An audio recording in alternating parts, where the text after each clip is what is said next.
महाराष्ट्र राज्याचे भौगोलिक क्षेत्रफळ डॅश चौरस किमी असून त्याचा विस्तार डॅश आणि डॅश पूर्व रेखावृत्तादरम्यान आहे. तर रेखावृत्त विचारलेले कोण ऑप्शन पाहूया.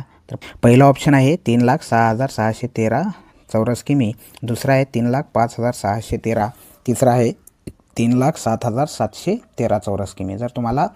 जर महाराष्ट्राचे क्षेत्रफळ माहीत असेल तर तुम्ही लगेच उत्तरापर्यंत पोहोचू शकता, जे की तिसरा ऑप्शन आहे.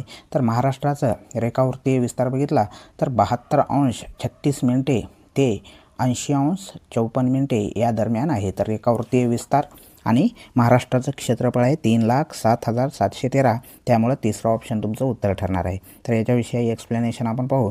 तर महाराष्ट्राचा जो काही अक्षवृत्तीय विस्तार आहे तो आहे 15° ते 8' आणि 22°1 या दरम्यान महाराष्ट्राचा अक्षवृत्तीय विस्तार आहे. रेखावृत्तीय विस्तार तर आपण आत्ताच पाहिला आहे. महाराष्ट्राचं क्षेत्रफळ किती आहे? 3,07,713 चौरस किमी. महाराष्ट्राची पूर्व पश्चिम लांबी जर तुम्ही पाहिली तर 800 किलोमीटर येते आणि दक्षिण उत्तर लांबी जर पाहिली तर 720 किलोमीटर येते.